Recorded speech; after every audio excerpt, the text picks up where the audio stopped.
दोस्तों आज हम हायर परचेज का लेक्चर नंबर 5 शुरू कर रहे हैं और आज के लेक्चर में हम क्वेश्चन नंबर अपने असाइनमेंट का 11 और 12 को सॉल्व करेंगे। ठीक है, अभी तक के हमने जो 10 क्वेश्चन सॉल्व किए हैं उसमें इंटरेस्ट ऑन कैपिटल इंटरेस्ट हमने कैलकुलेट करना सीखा है। उसके बाद हमने फुल्ली गुड्स रिपोजेस्ट करना सीखा है। उसके बाद पार्शियल गुड्स रिपोजेस्ट भी हमने सीख लिया है और आज के क्लास में भी हम पार्शियल गुड्स रिपोजेस्ट की भी बात करेंगे और साथ में हम इसमें ये देखेंगे कि जो अभी पिछले क्लास में जो हमने क्वेश्चन किए हैं उससे इसमें कुछ अलग है या नहीं। कुछ ना कुछ अलग हर क्वेश्चन में जरूर है, इसीलिए मैं 22 के 22 क्वेश्चन जो है वो मैं सारे आपको करा रहा हूँ। अगर इसमें सब एक जैसे ही होते तो मैं आपको सारे के सारे क्वेश्चन नहीं कराता। और ये भी कि मेरा एक ही पर्पस है कि आपको ये 22 क्वेश्चन करा दूं, इसके अलावा आपको यहाँ वहाँ से कहीं से भी कोई क्वेश्चन करने की ज़रूरत नहीं है। तो सिर्फ 22 क्वेश्चन करना है आपको अगर आप हायर परचेज के मास्टर बनना चाहते हैं तो आज हम क्वेश्चन नंबर 11 शुरू करते हैं और 11 में लिखा है A Limited purchased on 1st Jan 2014 from MSSK Traders 4 machines having cash price of ₹8 lakh each on hire purchase basis। यानी कि 1 जनवरी 2014 की बात है। 4 मशीन खरीदा है ए लिमिटेड ने। किससे खरीदा है? एसके ट्रेडर से। तो ए लिमिटेड जो है वो खरीदने वाला यानी कि परचेजर हो गया और दूसरा जो है एसके ट्रेडर वो आपका हो गया सेलर यानी कि वेंडर। तो हमें इसमें दोनों के बुक में हमें अकाउंट बनाना है। जैसा कि हम जानते हैं कि परचेजर के अकाउंट में 2 अकाउंट बनता है, एक है वेंडर यानी कि एसके ट्रेडर और दूसरा एसेट्स का अकाउंट, और इसमें मशीन खरीदा गया तो मशीनरी अकाउंट बनेगा। और जो सेलर यानी कि वेंडर है एसके ट्रेडर वो अपने बुक में परचेजर का अकाउंट बनाएगा यानी कि ए लिमिटेड का, और दूसरा बनाता है गुड्स रिपोजेस्ट। पहले हम यहाँ पे वर्किंग नोट कर लेते हैं, उसके बाद गुड्स रिपोजेस्ट हम बाद में बनाएंगे। आगे लिखा है क्वेश्चन में कि the payment was to made as follow. आप ध्यान देना ये है कि आपने 8 लाख रुपए का एक मशीन खरीदा है तो 4 मशीन का कैश प्राइस कितना हो जाएगा? कैश प्राइस ऑफ 4 मशीन, एक का है 8 लाख रुपए तो आपका आ जाएगा 32 लाख रुपए आपका आ गया cash price of 4 machine. Minus कर देंगे डाउन पेमेंट। डाउन पेमेंट बोला 10%, ये 10% किसका है? Of cash price. Cash price है आपका 32 लाख रुपए। तो 32 लाख रुपए का अगर 10% निकालेंगे तो 3,20,000 आएंगे, घटा देंगे तो आपका 28,80,000 रुपए आ जाएगा। इसको क्या कहते हैं? Outstanding balance. आगे आपके क्वेश्चन में लिखा हुआ है 25% of cash price at the end of each of the following 4 years. यानी कि अगले 4 साल में पेमेंट करना है और कितना पेमेंट करना है? 25% of the cash price at the end of each following 4 years. यानी आगे आने वाले 4 साल तक हर साल 25% ऑफ कैश प्राइस पेमेंट करना। ये इस क्वेश्चन में नया है। अभी तक के जो इंस्टॉलमेंट का अमाउंट होता था, क्वेश्चन जो कराया है मैंने उसमें इंस्टॉलमेंट का अमाउंट ऑलरेडी गिवन होता था। यहाँ पे आपको इंस्टॉलमेंट का अमाउंट घुमा के दिया है। कैसे घुमा के दिया है? यहाँ पे बोला है कि 25% ऑफ कैश प्राइस, और कैश प्राइस आपका कितना है? 32 लाख रुपए। तो कैश प्राइस 32 लाख रुपए, उसका 25% मतलब आ रहा है आपका 8 लाख रुपए। अब ये जो 8 लाख रुपए है ये क्या है? ईच ईयर यानी हर साल देना है एज अ इंस्टॉलमेंट। कितने साल तक देना है? 4 साल तक। इसका मतलब 1 साल का 8 लाख है तो 4 साल का कितना? तो आपका आ जाएगा सिग्मा इंस्टॉलमेंट। सिग्मा इंस्टॉलमेंट आपका 32 लाख रुपए। सिग्मा इंस्टॉलमेंट का मतलब क्या है? टोटल। यानी आप अगले 4 साल में कितना पेमेंट करने वाले हैं? 32 लाख रुपए। पर ध्यान देना है कि डाउन पेमेंट कैश में से माइनस करने के बाद आपका आउटस्टैंडिंग बैलेंस सिर्फ 28,80,000 रुपए रह गया था और देना पड़ रहा है अगले 4 साल में 32 लाख रुपए। मतलब साफ साफ यहाँ पे पता चल गया है कि ये जो डिफरेंस यानी जो एक्स्ट्रा अमाउंट है इस एक्स्ट्रा अमाउंट का मतलब हो गया इंटरेस्ट इसमें इंक्लूड है। अब इंटरेस्ट इंक्लूड है तो या तो इंटरेस्ट कैलकुलेट करने का केस 2 है या 3 है, क्योंकि इस क्वेश्चन में कैश प्राइस गिवन है तो केस 4 नहीं है, केस 1 नहीं है, क्योंकि केस 1 में आउटस्टैंडिंग बैलेंस पे इंटरेस्ट कैलकुलेट करते हैं। ठीक है, तो अब आगे देखते हैं कि क्या लिखा है क्वेश्चन में। आगे लिखा है A limited paid the first instalment but fail to pay the second instalment due on 31 December 2015। यानी कि पहला इंस्टॉलमेंट दे दिया। यहां पे टोटल 4 इंस्टॉलमेंट की बात की गई थी और 4 इंस्टॉलमेंट में से उसने पहला इंस्टॉलमेंट दे दिया, दूसरा इंस्टॉलमेंट जैसे ही देना था वो फेल हो गया, और तीसरा चौथा की तो बात ही नहीं है। यहाँ पे वेंडर कहेगा अरे इंसान खरीदने की तो हैसियत नहीं है, खरीदता क्यों है, 4 में से दूसरे पे ही फेल हो गया, पहले ही सिर्फ दे पाया, इंसान ही नहीं है, मत खरीदा कर भाई कार या मशीन। आगे लिखा है क्वेश्चन में MSSK trader repossessed 3 machine leaving remaining 1 machine with the buyer. The value of 3 machines was taken at cost less depreciation 20% per annum. ध्यान देना 20% per annum reducing balance method से AA limited charges depreciation at 10% per annum on reducing balance method on 31st December every year. MSSK trader spent rupees 4,20,000 on overhauling of machine repossessed and sold 2 of the repossessed machine for rupees 12 lakh. Prepare necessary account in the books of both the party. पूरा question हमने पढ़ लिया और पूरा question पढ़ने में हमें कहीं भी इंटरेस्ट का रेट नहीं दिखाई दिया है, तो इंटरेस्ट रेट नहीं दिया है तो केस 3 है। हमको क्या कैलकुलेट करना पड़ेगा, हमको कैलकुलेट करना पड़ेगा आउटस्टैंडिंग बैलेंस, और उस आउटस्टैंडिंग बैलेंस से हमें रेशो निकालना होगा। तो आउटस्टैंडिंग बैलेंस हम कैसे कैलकुलेट करते हैं, आउटस्टैंडिंग बैलेंस कैलकुलेट करने के लिए हमें सबसे पहले हायर परचेज प्राइस चाहिए। हायर परचेज प्राइस का मतलब क्या होता है, 2 रास्ते से कैलकुलेट कर सकते हो, या तो कैश प्राइस में टोटल इंटरेस्ट ऐड कर दो, या फिर आपने टोटल पेमेंट कितना करना है, आपने पेमेंट जो है डाउन पेमेंट किए होगे और plus sigma instalment. Hire purchase का मतलब ही है आपका कि टोटल आपका पेमेंट कितना होना है। तो डाउन पेमेंट आपने 3,20,000 रुपये कर दिया था, और सिग्मा इंस्टॉलमेंट यानी कि 8 लाख का एक इंस्टॉलमेंट है तो 4 इंस्टॉलमेंट देना था, तो 32 लाख रुपये टोटल पेमेंट करना था। तो 32 ये आपका 35,20,000 रुपये आ गया। ये क्या आ गया आपका हायर परचेज प्राइस। और जो आप रेशो कैलकुलेट करते हो इसी से करते हो, किससे करते हो, हायर परचेज प्राइस से। तो आपका हायर परचेज प्राइस है। अब यहां से शुरू करते हैं क्या, रेशो, और रेशो यहां पे कितने साल का, 4 साल का निकालना पड़ेगा। और रेशो कैसे निकलेगा, मैं इस क्वेश्चन में एक छोटा सा और आसान लॉजिक बताता हूं। जब भी ये रेशो कैलकुलेट करने वाला होगा आपको ज्यादा वर्किंग नोट करने की जरूरत नहीं है, सिर्फ 1 मिनट में, 1 मिनट क्या, आप सिर्फ 1 सेकेंड में ही आप अनुमान लगा लेंगे, एस्टिमेट कर लेंगे कि रेशो क्या होगा। तो वो 1 सेकेंड वाला ट्रिक हम जल्दी से सीख लेते हैं आज के इस क्वेश्चन में। तो क्या है आपका इस क्वेश्चन में 35,20,000 रुपये। जब भी हमें ये कैलकुलेट, केस 3 में मैंने बताया था कि कहाँ से शुरू करते हैं, हायर परचेज प्राइस से। तो सबसे पहले माइनस करते हैं डाउन पेमेंट। डाउन पेमेंट है आपका 3,20,000 रुपये। अब 3,20,000 रुपये माइनस कर देंगे तो आपका आ जाएगा 32 लाख रुपये। और ये 32 लाख रुपये ध्यान से देखिए, ये टोटल इंस्टॉलमेंट का सम आ गया। क्या आ गया, टोटल इंस्टॉलमेंट का सम। तो ये हो गया outstanding balance for first year. अब ये 32 लाख रुपए वही अमाउंट आएगा, हमेशा याद रखना, जो आपका इंस्टॉलमेंट का टोटल होगा। और इंस्टॉलमेंट का अमाउंट अगर हर साल का सेम है ना, हर साल का अगर सेम है तो ही ये केस अप्लाई होगा 1 सेकेंड वाला। तो आप बताइए कि कितने इंस्टॉलमेंट 8 लाख रुपए हर साल का सेम है ना, तो 8 लाख रुपए हर साल का 8-8 लाख रुपए सेम है।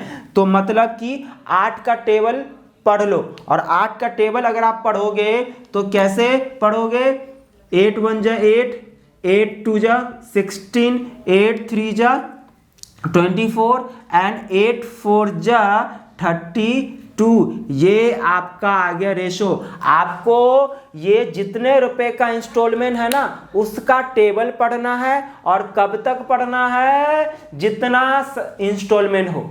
इसमें कितना इंस्टॉलमेंट देना है, 4, तो 8 का टेबल और राइट से शुरू करना है। कैसे शुरू करना है, राइट से।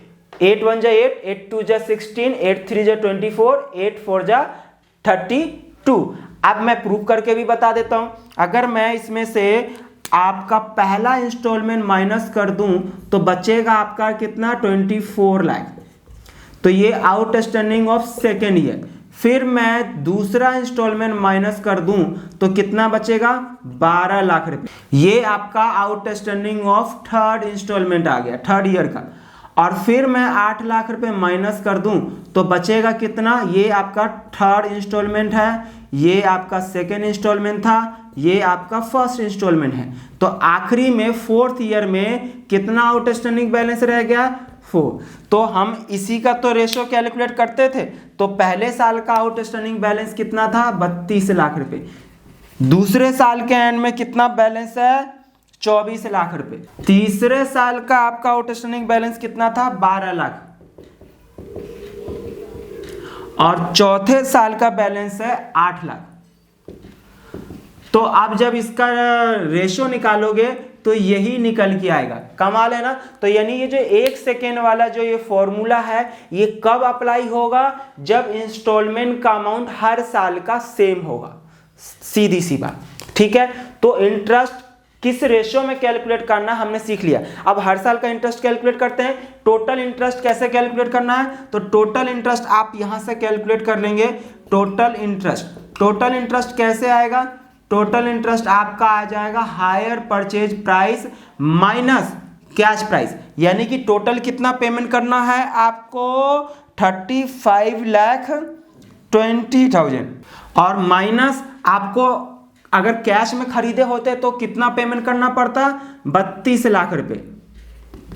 तो इसका मतलब ये माइनस करेंगे कैश प्राइस, तो कितना आ गया, 3,20,000 रुपये आपका आ गया इंटरेस्ट का अमाउंट। और ये 3,20,000 रुपये को 4 साल में किस रेशो में बांटना है, 4:3:1। तो यहां पे आप लिख सकते हैं interest for first year, second year, third year and fourth year. तो ये फर्स्ट ईयर का कितना आ जाएगा, 3,20,000। आप कैलकुलेट करिए साथ में। रेशो 4 3 7 9 10 यानी कि 4/10 आएगा। यहाँ पे आपका आएगा सेकेंड का 3,20,000, 3/10। यहाँ पे आ जाएगा 3,20,000 रुपये इंटू में 2/10। उम्मीद करता हूँ कि आप मेरे से पहले कैलकुलेट कर लेंगे। ये आपका आ गया 4 साल का टोटल इंटरेस्ट, 3,20,000 ही आएगा सम करने पर। तो हमने सम तो टोटल इंटरेस्ट पहले कैलकुलेट कर लिया था, यहाँ से डिफरेंस भी देख सकते थे। और हमने हर इंस्टॉलमेंट का हर साल का कितना कितना इंटरेस्ट होगा वो भी हमने कैलकुलेट कर लिया। अब इस क्वेश्चन का काम तो खत्म हो गया है। एक काम रह गया, जब गुड्स रिपोजेस्ड की वैल्यू करनी होगी। बाकी इन्हीं सब वैल्यू को हमें यहाँ पे अकाउंट में पुट कर देना है। और हमको मालूम चल चुका है इस क्वेश्चन में कि हमें 2 साल का ही अकाउंट बनाना है, क्योंकि दूसरे साल में फेल हो गया। जिस साल में फेल हो जाए उसी साल तक हमको अकाउंट बनाना, उसी साल अकाउंट क्लोज। तो स्टार्ट हुआ है क्वेश्चन जो वो 1 जनवरी 2014।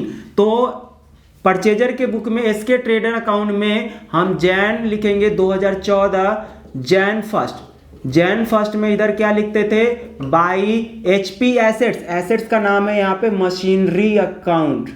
और मशीनरी अकाउंट कितने रुपए का खरीदा गया है, कैश प्राइस ऑफ 4 मशीन जो है वो 32 लाख रुपए है। और 2014 में आपने जैन फर्स्ट को पेमेंट कर दिए हो। कैश या बैंक कुछ भी लिख सकते हो, मैं प्रेफर करूंगा बैंक लिखने के लिए, क्योंकि आज के डेट में जो भी पेमेंट होता है वो चेक के थ्रू होता है या फिर ऑनलाइन पेमेंट होता है, इसीलिए हम बैंक के थ्रू ही पेमेंट करेंगे। तो ये बैंक के थ्रू आप कितना पेमेंट कर रहे हो, डाउन पेमेंट जो है आपका 3,20,000 रुपये है। अब साल के एंड में हमें इंस्टॉलमेंट पेमेंट करना है। इंस्टॉलमेंट पेमेंट करने से पहले हम यहाँ पे इंटरेस्ट ड्यू की एंट्री करते हैं, December 31 बाय इंटरेस्ट अकाउंट। ये इंटरेस्ट यहाँ पे एचपी इंटरेस्ट भी लिख सकते हो या सिर्फ इंटरेस्ट अकाउंट भी लिख सकते हो। अलग अलग किताबों में अलग अलग लिखा रहता है। किसी किताब में सिर्फ इंटरेस्ट अकाउंट लिखा है, किसी किताब में हायर परचेज इंटरेस्ट लिखा हुआ है। आप कुछ भी, आप सिर्फ इंटरेस्ट भी लिख सकते हैं। यहाँ पे आपको आगे एचपी लगाने की जरूरत नहीं है। और इंटरेस्ट पहले साल का कितना है आपका 1,28,000, तो 1,28,000 रुपये। और आपको जो यहाँ पे पेमेंट करना है इंस्टॉलमेंट, क्या उस इंस्टॉलमेंट में इंटरेस्ट इंक्लूड है? हाँ जी, इंटरेस्ट इंक्लूड है 8 लाख रुपए में। तो आप 8 लाख रुपए का पेमेंट कर देंगे। कब करेंगे? दिसंबर 31। तो आगे क्या बच जाएगा आपका बैलेंस सीडी? 22,08,000 आपका आ गया बैलेंस सीडी, और यही 22,08,000 आपका आ जाएगा बैलेंस बीडी 2015 का। अब 2015 में आपका जो इंटरेस्ट है वो 96,000 है। तो दिसंबर 31 का आप 96,000 का इंटरेस्ट ड्यू की एंट्री करेंगे। तो बताइए 2015 के एंड में टोटल आपका ड्यू कितना हो जाएगा? 23,04,000 रुपये हो जाएगा। अब 23,04,000 रुपये में आपको पेमेंट कितना करना था? हर साल का इंस्टॉलमेंट 8 लाख रुपये था, बट पेमेंट नहीं कर पाया। तो पेमेंट नहीं कर पाया तो क्या गाना गाना है? एक गाना है, तेरे नाम से शुरू तेरे नाम पे खत्म, 2015। कब? दिसंबर 31। क्या नाम आएगा? HP machinery account.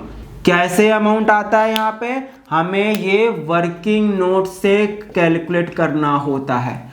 और आखिरी में जो बच जाएगा उसको बोलेंगे बैलेंस सीडी। तो यहाँ तक के पहुँचने से पहले हम एसेट्स अकाउंट यानी मशीनरी अकाउंट भी बना लेते हैं। और मशीनरी में भी 2014 Jan 1 2 खरीदे हैं। किससे खरीदे हैं? एसके ट्रेडर से ना, तो 2SK ट्रेडर लिख देंगे यहाँ पे। कितने रुपए में खरीदा गया था? 32 लाख रुपए। 2014 दिसंबर 31 बाई डेप्रीशिएशन।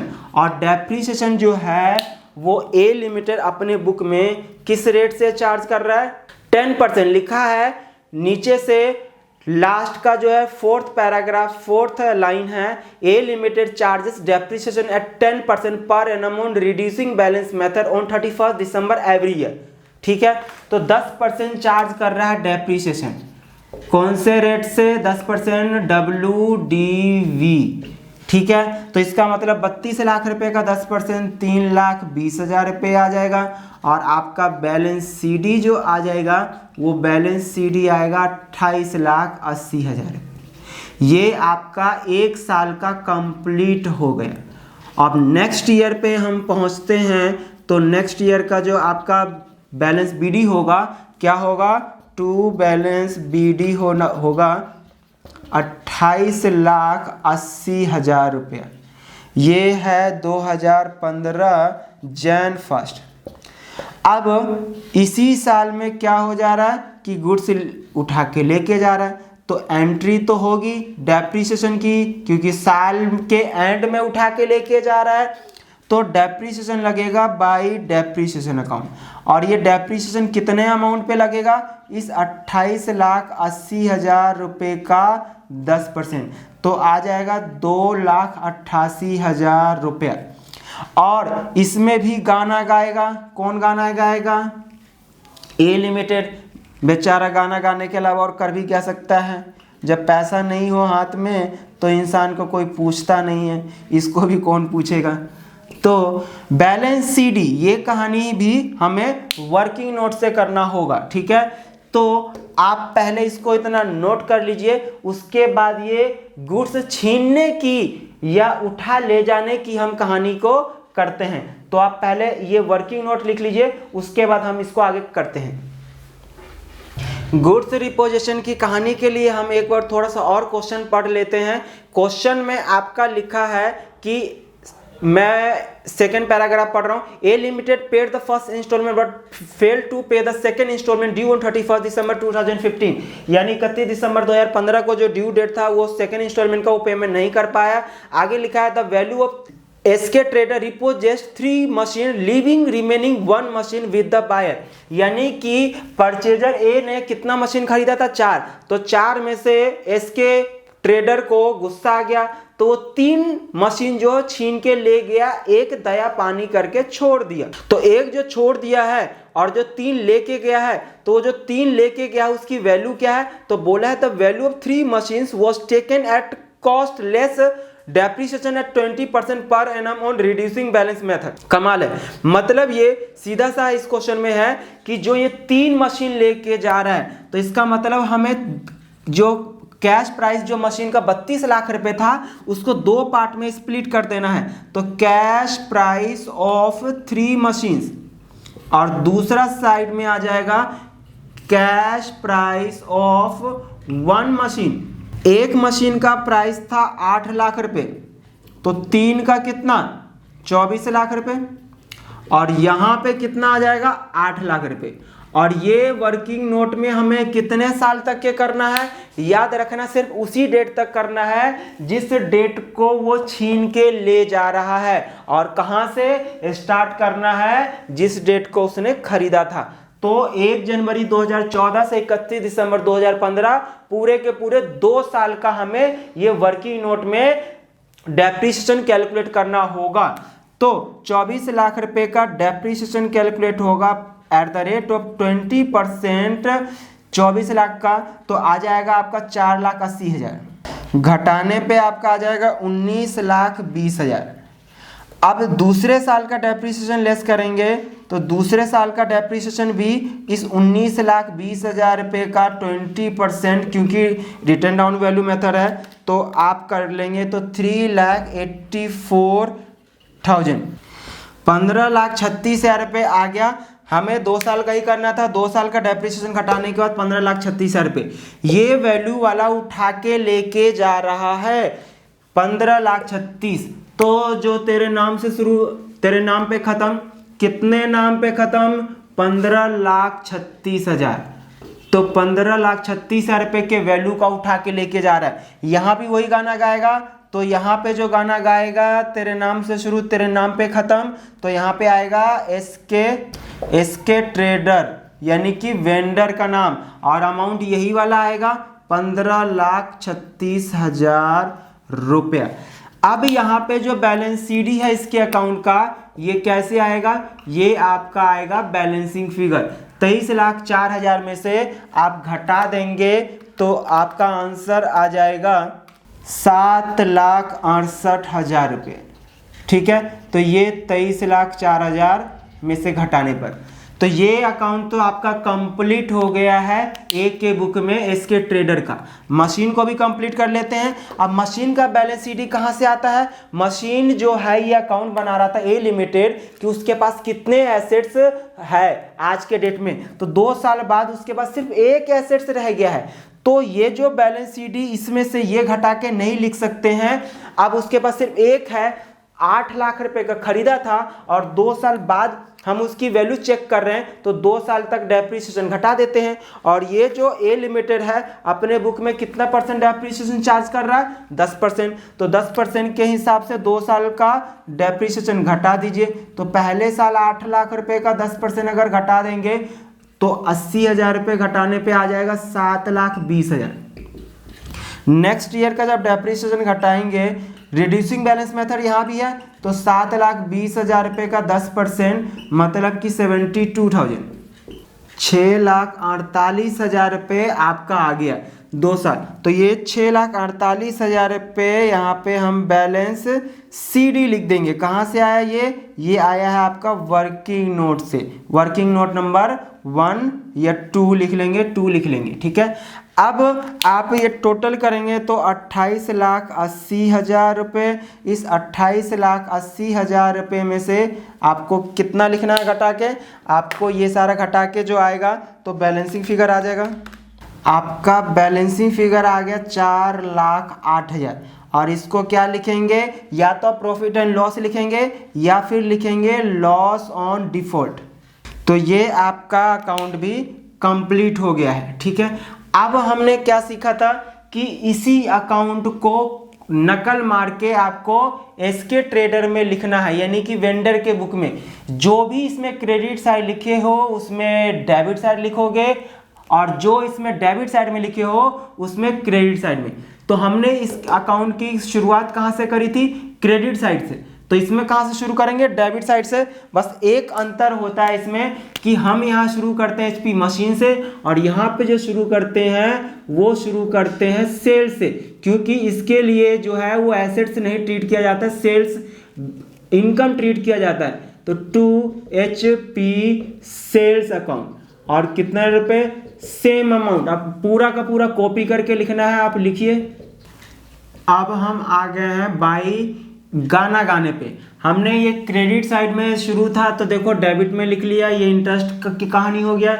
ये आपका डेबिट में था, क्रेडिट में 3,20,000 बैंक, ये आपका 8 लाख रुपए इंस्टॉलमेंट का था, आपने 8 लाख रुपए, ये 22,08,000 बैलेंस सीडी, जो सीडी है वो बीडी, और ये जो आपका इंटरेस्ट था वो क्रेडिट डेबिट में लिख दिया। उसके बाद हमने ये टोटल कर लिया। उसमें फिर जब रिपोजेशन की कहानी हो गई थी तो रिपोजेशन में क्या, ये तो तेरे नाम से शुरू तेरे नाम पे खत्म पे ही अटका हुआ है, और ये क्या कहेगा कि भाई पैसा नहीं देगा तो छीन ले जाऊंगा, तो छीनने को क्या बोलते हैं, गुड्स रिपोजेस्ट अकाउंट। और छीनने की वैल्यू हमने कैलकुलेट किया था वर्किंग नोट से 15,36,000 रुपए। तो इसमें से ये 15,36 घटा दोगे तो 7,68,000 रुपए, यही बैलेंस सीडी जो यहाँ पर था, यही यहाँ पर भी वही same to same balance CD आ गया। और जब गुड्स रिपोजेस्ट अकाउंट बनाओगे तो ये जो गुड्स रिपोजेस्ट की वैल्यू है, आपको मालूम है कि एक अकाउंट से जब दूसरे में ट्रांसफर होता है तो क्रॉस जाता है डेबिट वाला क्रेडिट, क्रेडिट वाला डेबिट में ना, तो ये आपका यहाँ से आपका डेबिट साइड में आ जाएगा। और 2014 दिसंबर 31, 14 नहीं 15 है, और क्या लिखा जाएगा यहाँ पे, टू कौन से अकाउंट से आ रहा है, ए लिमिटेड, यानी कि परचेजर का नाम आएगा। किसका नाम आएगा, परचेजर। तो परचेजर का कितना रुपए यहाँ पे, 15,36,000 रुपया। ठीक है, तो 15,36,000 रुपये का सामान उठा के लेके आया है। और आगे लिखा है क्वेश्चन में कि MSSK trader spend ₹4,20,000 on overhauling of machine repossessed and sold 2 of the repossessed machine for ₹12 lakh. यानी कि छीन के तो जो लाया है 32,36,000 रुपये, वो 3 मशीन की वैल्यू है, इस पे उसने 4,80,000 रुपये खर्चा कर दिया। टू बैंक अकाउंट, खर्चा करने का मतलब इसके पास से पैसा गया तो डेबिट साइड में लिखा जाएगा, गुड्स रिपोजेस्ट अकाउंट में रिपेयर पे खर्चा किया है। ये एक प्रकार से जो ओवर ह्यूलिंग है वो रिपेयर जैसा ही, यानी कि उसको मेंटेनेंस यानी कि यूज के कंडीशन में लाने के लिए एक प्रकार से खर्चा किया है 4,20,000 रुपये। तो 4,20,000 रुपये खर्चा किया है और बेचा है 2015। डेट ना लिखा हो तो डेट इसमें लिखने की जरूरत नहीं है, फिर भी उसी डेट को लिख लोगे। और बेचा है कितने में, बेचा है 12 लाख रुपए में। अब ये जो 12 लाख रुपए में बेच दिया, ये सारा का सारा नहीं बेचा, कुछ बचा लिया है। तो बैलेंस सीडी का मतलब क्या है, ये गुड्स रिपोजेस्ट कह लो एक प्रकार से अकाउंट एसेट जैसा, क्योंकि एसेट्स को हमने छीन के लेके आया ना, तो एसेट्स का बैलेंस सीडी क्रेडिट साइड ही आता है और डेबिट साइड डेबिट बैलेंस होता है। और हम खर्चा करते हैं तो एसेट्स अकाउंट डेबिट टू आपका कैश या बैंक होता है, तो डेबिट साइड में टू बैंक हमने कर दिया है। ये बैलेंस सीडी की कहानी क्या है, आपका बैलेंस सीडी 3 में से कितना रह गया, 1 रह गया है, यानी कि 1/3। और टोटल खर्चा कितना था ये तीनों का, 15,36,000 रुपये और 4,20,000 उसने बाद में खर्चा किया। तो टोटल जोड़ने पे जो आएगा वो आपका आ जाएगा 1/3 ऑफ 19,56,000। तो मतलब 19,56,000 का 1/3 अगर हम करते हैं तो आ गया 6,52,000। 6,52,000 रुपये वाला जो है वो अभी भी रह गया। इसका मतलब फिर बिका कितने वाला है, इस 19,56,000 रुपये का 2/3 यानी कि 3 में से 2 चला गया। तो अगर मैं इसका 2 से मल्टीप्लाई कर दूं तो आएगा 13,04,000 रुपये। ओ माय गॉड, 13,04,000 वाला आपने कितने में बेचे हो, 12 लाख रुपए में। इसका मतलब लॉस हो गया इस क्वेश्चन में, और लॉस हो गया बेचारे इसकी वजह से, ए की दगा की वजह से, ए ने जो धोखा दिया कि पेमेंट नहीं किया, उसके वजह से ये बेचारा जो एसके ट्रेडर जो सेलर है वेंडर है, इसको भी लॉस हो गया। और कितने रुपए का लॉस हो गया, 1,04,000 रुपये का। ये कैसे आया? ये आपका यहाँ पे बैलेंसिंग फिगर, या कह लो इतने वाला इतने में बेचा, तो इसको बोलेंगे लॉस ऑन रिपोजिशन। ये आपका बैलेंसिंग फिगर भी आप लिख सकते हो। टोटल जोड़ के ये आ गया था आपका 19,56,000 टोटल। तो ये अकाउंट आपका कंप्लीट हो गया है। उम्मीद करता हूँ कि ये क्वेश्चन आपको समझ में आ गया होगा। तो आपको ये क्वेश्चन लिख लेना है अभी जल्दी से। उसके बाद एक और क्वेश्चन नंबर 12 अभी फटाफट शुरू करते हैं। दोस्तों क्वेश्चन नंबर 2 जल्दी से शुरू करते हैं और जल्दी ही खत्म कर लेते हैं। HV limited sold 3 cars for a total cash sale price of ₹3 lakh on hire purchase basis 2x on 1 जनवरी 2015।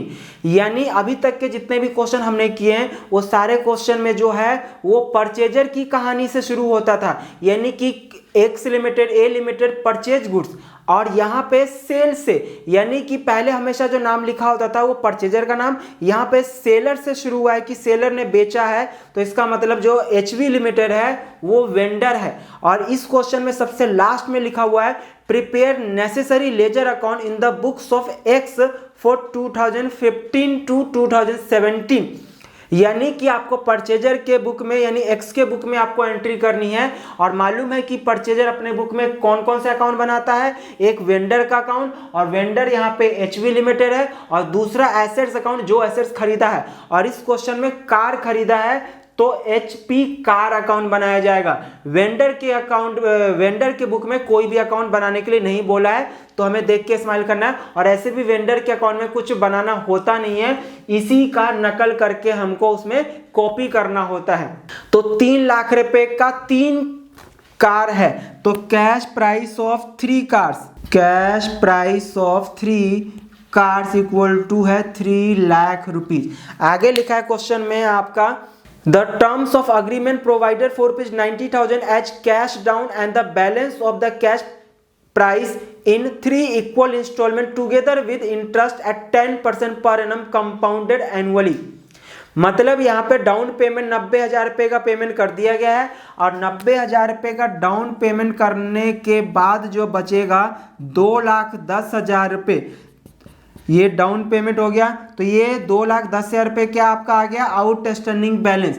इस आउटस्टैंडिंग बैलेंस को बोला है 3 इक्वल इंस्टॉलमेंट में देना है। तो 3 इक्वल इंस्टॉलमेंट, इसको 3 से अगर डिवाइड करेंगे तो कितना आ जाएगा आपका 70,000 रुपये आ जाएगा। 70,000 रुपये का 3 इंस्टॉलमेंट है, 3 से मल्टीप्लाई करेंगे तो यही आ जाएगा, और साथ में इंटरेस्ट भी देना है टुगेदर विद इंटरेस्ट। और इंटरेस्ट में खास बात इसमें लिखा हुआ है कि विद इंटरेस्ट एट 10% पर एन कंपाउंडेड एनुअली। कंपाउंडेड का मतलब आपने मैथमेटिक्स में जैसे सीखा था इंटरेस्ट ऑन इंटरेस्ट, जब भी इंटरेस्ट पे इंटरेस्ट की कैलकुलेशन की बात करते हैं तो उसे कंपाउंड कहते हैं। तो इसमें अकाउंट्स में कंपाउंडेड वर्ड क्यों यूज किया गया है, अभी देखते हैं कि इसका सिचुएशन ऐसा क्यों आया है अकाउंट्स में कंपाउंडेड देने का। तो जरा देखते हैं वो situation. The instalments were payable as per the following schedule. First instalment on 31 December 2016, second instalment on 31 December 2017 and third instalment on 31 December 2018। ध्यान देने की बात है कि खरीदने का डेट तो 2015 है, 2015 जैन 1 को खरीदा है। परचेजर एक्स ने क्या खरीदा है, HP कार कितने रुपए का खरीदा है, 3 लाख रुपए का। बट पेमेंट करने का जो डेट है वो है पहला 31/12/2016, फिर 17, 18, ये 3 साल में है।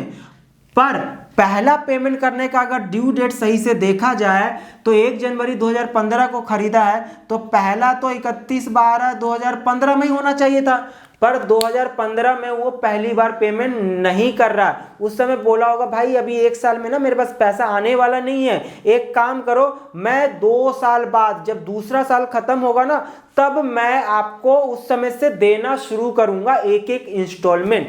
तो क्योंकि 3 इंस्टॉलमेंट की बात हुई है तो पहला इंस्टॉलमेंट पहले साल के एंड में नहीं दे पा रहा है तो पहली बार कब देगा, यहां पे देगा। तो इसीलिए यहां पे इंटरेस्ट कंपाउंडेड वर्ड यूज किया गया है, ये कंपाउंडेड। तो बताओ पहली बार इंटरेस्ट जो है वो कितने अमाउंट पे कैलकुलेट होगा, पहली बार जो कैलकुलेट होगा वो आपका 2,10,000 रुपए पे। तो 2,10,000 रुपए पे कैलकुलेट होगा, कितना है इंटरेस्ट रेट, 10%। तो 10% इसमें इंटरेस्ट ऐड कर देंगे, क्योंकि ये इंटरेस्ट कैलकुलेशन का केस 1 है और केस 1 में मैंने बताया था कि इंटरेस्ट ऐड नहीं करते हैं, क्योंकि जो इंस्टॉलमेंट हम माइनस करने वाले हैं उस इंस्टॉलमेंट में इंटरेस्ट इंक्लूड नहीं है, इसलिए यहां भी ऐड नहीं करते। पर यहां पे करना पड़ेगा, क्यों, क्योंकि वो पहले साल में 70,000 रुपए नहीं दे पा रहा है। तो बताओ 2,10 तो ये प्रिंसिपल अमाउंट देना था, मूलधन, और पहले साल इंटरेस्ट नहीं दोगे तो भैया इंटरेस्ट नहीं दोगे तो जो इंटरेस्ट का अमाउंट जितना उस पे भी अगले साल इंटरेस्ट वसूलूंगा। ये कौन कह रहा है, वेंडर। ठीक है, तो पहले साल 21,000 रुपए आ रहा है इस 2,10,000 रुपए पे। तो बताओ पहले साल के एंड में 21,000 रुपए नहीं दे पाया तो 2,10,000 और 21 2,31,000 हो गया। और जब दूसरे साल का पेमेंट करने का डेट यानी 31 दिसंबर 2016 के डेट में कितना आउटस्टैंडिंग बैलेंस हो गया, यानी कि ये हो गया 31/3/2016। इस पे कितना परसेंट लगाया जाएगा, फिर से 10%। तो अब दोबारा से इंटरेस्ट ऐड कर दो, दूसरे साल का इंटरेस्ट ये था 2015 का, ये है 2016, 10% ही लगेगा तो कितना आ जाएगा, 23,100। अब सोचो ना सोचो, अगर ये इंटरेस्ट ये जो 23,100 जो इंटरेस्ट आपका आ रहा है दूसरे साल के एंड में, वो क्यों आ रहा है ज्यादा, क्योंकि इस 21,000 पे भी इंटरेस्ट लगा होगा 2,100 रुपए। सोचिए ना कि 2,10,000 रुपए का अगर मैं 10% कैलकुलेट करूं तो 21,000 रुपए, और इस 21,000 का 10% कैलकुलेट करूं तो 2,100 रुपए, दोनों का सम करने पर 23,100 रुपए आ रहा है। तो ये जो 2,100 रुपए है वो इंटरेस्ट ऑन इंटरेस्ट है, इसी को कहते हैं compounded interest, interest on interest को।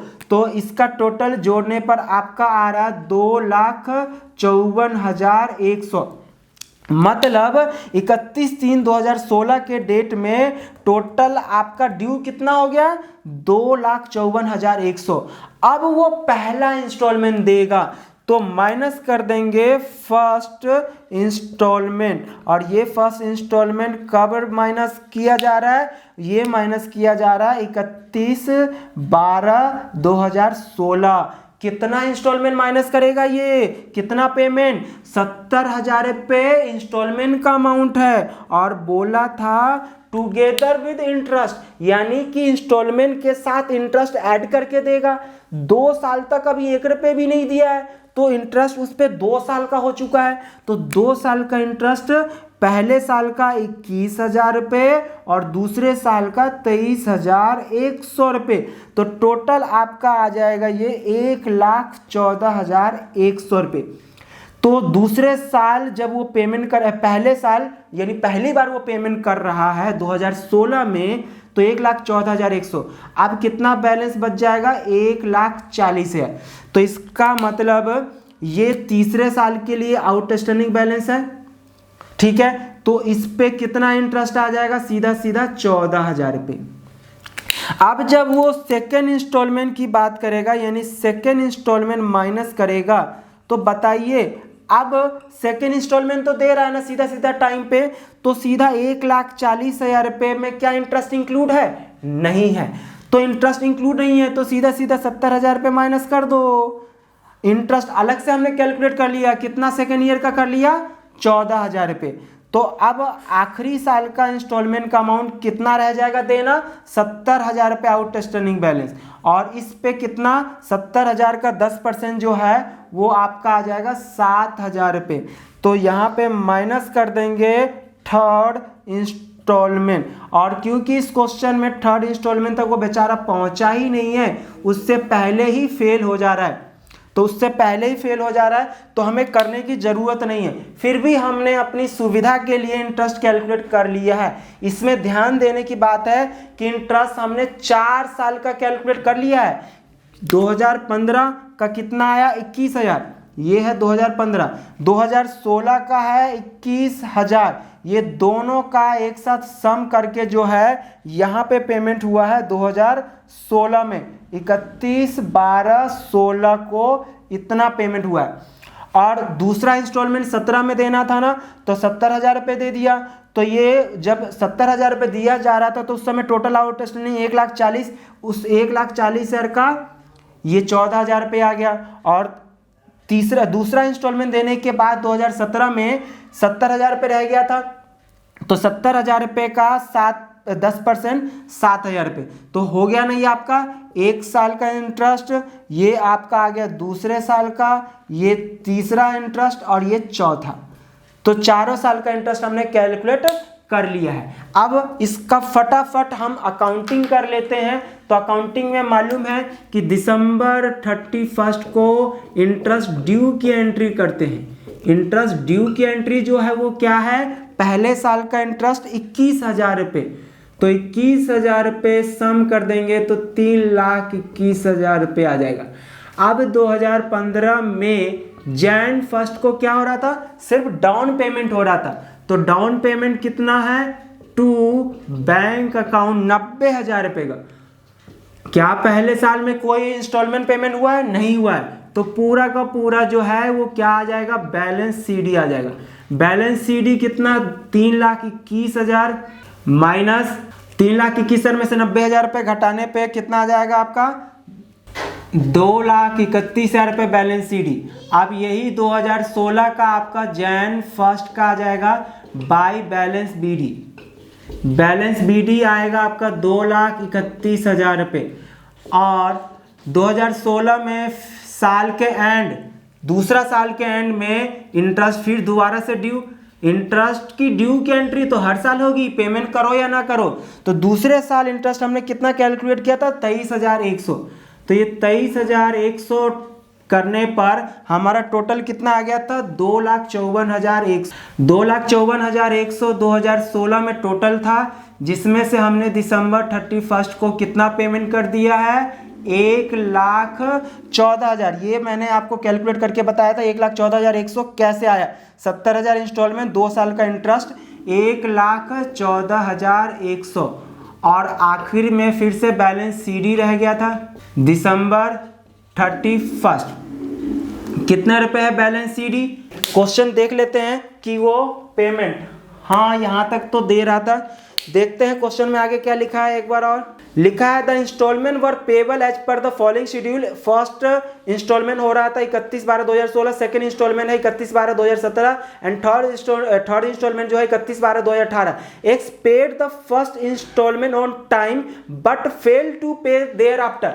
यानी पहला इंस्टॉलमेंट दे दिया है, उसके बाद कोई नहीं दे पाया, तो मतलब दूसरा इंस्टॉलमेंट फेल हो रहा है और दूसरा इंस्टॉलमेंट फेल होने पर गुड्स रिपोजेस्ट कर लिया जाएगा। यही होता है कि भाई इंस्टॉलमेंट नहीं दोगे तो गुड्स क्या कर लिया जाएगा, छीन लिया जाएगा। दूसरा तो मतलब 2015 में पहला ना, क्योंकि 2015 में वो इंस्टॉलमेंट देना ही नहीं था। पहला इंस्टॉलमेंट का डेट कब था, 2016 में, दूसरा कब था 2017 में, और तीसरा था 2018। तो तीसरा तक तो हमको जाना ही नहीं है। क्यों, क्योंकि 2017 में सेकेंड वाला ही फेल हो गया, तो हमें 2017 तक ही बनाना है। स्टार्टिंग में मैंने क्वेश्चन पढ़ दिया था ना कि आपको जो लेजर अकाउंट बनाना है 2017, उसका रीजन पता चल गया ना, क्योंकि वो 2017 वाला जो सेकेंड इंस्टॉलमेंट था वो फेल हो गया। तो 2017 अभी 16 पे है, तो 16 तक तो करेंगे ही करेंगे। कितना आएगा, 2,54,100 में से ये घटा देंगे तो आपका आ जाएगा 1,40,000 रुपये। ये 2017 Jan 1 बाई बैलेंस बीडी आ जाएगा। बैलेंस बीडी कितना आएगा आपका, 1,40,000 रुपये। फिर दिसंबर 31 बाई इंटरेस्ट अकाउंट आएगा, और वो इंटरेस्ट अकाउंट कितना, तीसरे 1,40 पे 10% 14,000 आया था ना, तो 14,000 रुपये इंटरेस्ट आ गया। और क्योंकि 2017 में ही पेमेंट में डिफ़ॉल्ट हो रहा है तो हम यहीं पे अकाउंट अपना क्लोज कर लेंगे। फिर से गाना गाने की एक बात आ गई है, वो घड़ी आ गई है गाना गाने की। तो ये गाना गाने से पहले हम HP कार को भी 2017 31 दिसंबर तक के अकाउंटिंग करते करते ले आते हैं इसको। तो शुरुआत हुआ था 2015 में Jan 1। क्या हो रहा था यहाँ पे, किससे खरीदा है, वेंडर से ना। तो HV लिमिटेड कितने रुपए का खरीदा है, 3 लाख रुपए का। और इसमें डेप्रीशिएशन आगे क्या दे रखा है, कितना परसेंट दे रखा है क्वेश्चन में, x charges 10% per annum depreciation on straight line method, prepare necessary ledger account in the books of x for 2015 यानी कि 10% स्ट्रेट लाइन मेथड से डेप्रीशिएशन चार्ज करना है। तो डेप्रीशिएशन तो हर साल का लगेगा, 2015 दिसंबर 31 बाय डेप्रीशिएशन अकाउंट। पहले साल कितने पे लगेगा, इस 3 लाख रुपए का 10% मतलब 30,000। बैलेंस CD कितना आ जाएगा आपका, 2,70,000 रुपये। ये 30,000 रुपये हमें स्टार्टिंग से, क्योंकि इस क्वेश्चन में स्ट्रेट लाइन मेथड करना है ना, तो 3 लाख का 10% 30,000 रुपये घटाने पे आपका 270 जो CD आया वो BD, फिर 30,000 रुपये घटा देंगे तो 240 तीसरे साल का फिर से 30,000 रुपये। हर साल का डेप्रीशिएशन का अमाउंट सेम रहेगा तो 30,000 रुपये। अब तीसरे साल में हो क्या रहा है कि गुड्स रिपोजेस्ट कर लिया जा रहा है, तो गाना गाने की बारी आ गया। परचेजर तेरे नाम से शुरू तेरे नाम पे ख़त्म, तो किस नाम से शुरू हुआ था, HP कार, उसी नाम पे ये ख़त्म हो जाएगा 2017 दिसंबर 31 टू HP कार अकाउंट। अब ये वैल्यू कहाँ से आएगा, ये वर्किंग नोट से आएगा। यहाँ भी गाना गाएगा तेरे नाम से ही शुरू और तेरे नाम पे ही ख़त्म, यानी कि बाई HV लिमिटेड। अमाउंट कहाँ से आएगा, वर्किंग नोट से आएगा। और आखिरी में जो बचेगा वो बैलेंस CD बचेगा, और ये बैलेंस CD भी कहाँ से आएगा, बैलेंसिंग वर्किंग नोट से ही आएगा। कहाँ से आएगा आपका, वर्किंग नोट। तो इसके लिए हमें वर्किंग नोट करना पड़ेगा। और वर्किंग नोट के लिए फिर से देखते हैं क्वेश्चन में, HV limited repossessed 2 cars and valued them at 50% of the cash price. ये भी इस क्वेश्चन में एक नया पॉइंट है, क्योंकि अभी तक क्वेश्चन में बोला होता था कि जो कार या जो एसेट छीन के ले जाता था वेंडर, उस कार की वैल्यू इतने % डेप्रीशिएशन माइनस करने के हिसाब से इतने % हर साल पर एनम डेप्रीशिएशन माइनस कर दो, और जो वैल्यू बचेगा 2 साल 3 साल बाद वो वैल्यू के बराबर उठा के ले जाता था। यहाँ पे सीधा बोला है कि जो भी इसका कैश प्राइस है उसका 50%। तो बताओ 2 कार छीन के ले जा रहा है, 3 कार का प्राइस 3 लाख रुपए था, तो 2 का कितना होगा, 2 लाख रुपए होगा। तो 2 लाख रुपए और बोला है 50% लेस, यानी कि 50% लेस कर दो या 50% के वैल्यू पे ले जा रहा है। 50% लेस बोलो, 50% वैल्यू, दोनों का मतलब एक ही है। तो 1 लाख, 2 लाख का 50% 1 लाख, इसका मतलब तेरे नाम से शुरू तेरे नाम पे खत्म, यानी कि कितना आ गया, 1 लाख। देना कितना था, 154, और कितने के बराबर के वैल्यू का वो सामान लेके चला जा रहा है, 1 लाख। तो कितना यहाँ पे आ गया, 54,000। इसको क्या बोला जाएगा, बैलेंस CD। ये कहाँ से आया, ये बैलेंसिंग फिगर से आया। खत्म। तो यहाँ भी तेरे नाम से शुरू तेरे नाम से खत्म, तो ये खत्म वाला कहानी, तो यही वाला आएगा 1 लाख रुपए। अब ये बैलेंस CD की कहानी, तो बैलेंस CD किसके बुक में होगा, ये कौन सा अकाउंट है, एसेट्स अकाउंट, और एसेट्स परचेजर की बुक में। तो परचेजर के पास कितना एसेट छोड़ के चला गया है, वेंडर 1 कार, तो 3 कार का 3 लाख, 1 का 1 लाख रुपए। अब ये अपने बुक में, तो जिस रेट से डेप्रीशिएशन चार्ज कर रहा था स्ट्रेट लाइन मेथड 10% के हिसाब से, उतना माइनस करके 3 साल यूज कर चुका है ना, तो 3 साल का डेप्रीशिएशन माइनस कर दीजिए 10% स्ट्रेट लाइन के हिसाब से। तो less depreciation at the rate of 10%, तो कितना आएगा, 10,000 रुपये। पहले साल का 10,000 घटा दोगे तो 90,000, फिर से माइनस कर दोगे डेप्रीशिएशन सेकेंड ईयर का, क्योंकि सेकेंड ईयर का भी कितना होगा 10,000 ही रहेगा, तो फिर बचेगा 80,000। फिर माइनस कर देंगे डेप्रिसिएशन थर्ड ईयर का, क्योंकि थर्ड ईयर का भी स्ट्रेट लाइन मेथड है तो 10,000 रुपये ही रहेगा, तो कितना आ गया 70,000 रुपये। तो इसका मतलब value of goods retained, value of goods retained कितना आ गया आपका 70,000 रुपये। तो यानी ये जो बैलेंस सीडी जो है ये वर्किंग नोट नंबर 2 से आया है, क्योंकि वर्किंग नोट नंबर 1 जो है आपका इंटरेस्ट कैलकुलेशन का था। तो 70,000 रुपये, तो आपको करना क्या है, टोटल करिए 2,40,000 रुपये, और ये 240 में से आप ये घटा देंगे तो आपका बैलेंसिंग फिगर जो यहाँ आएगा वो क्या आएगा, लॉस ऑन डिफॉल्ट। ये कैसे आया आपका बैलेंसिंग फिगर आया है, इसको प्रॉफिट एंड लॉस के थ्रू भी लिख सकते हैं या फिर आप लॉस ऑन डिफॉल्ट भी लिख सकते हैं। कैलकुलेट कर लीजिए वैल्यू, 40,000 रुपये आपका ये आ गया लॉस ऑन डिफॉल्ट, ठीक है। तो ये आपका एचपी कार और एचवी लिमिटेड अकाउंट कंप्लीट हो गया। यही हमको इस क्वेश्चन में बनाने के लिए बोला था। तो दोस्तों अगर आपको ये अच्छे से समझ में आ गया है तो आप इसको अपने दोस्तों में भी शेयर करिए, ताकि जिनको ज़रूरत है इनकी उनको भी हेल्प हो सके। दोस्तों फिर एक नए वीडियो में मिलते हैं। Thank you so much.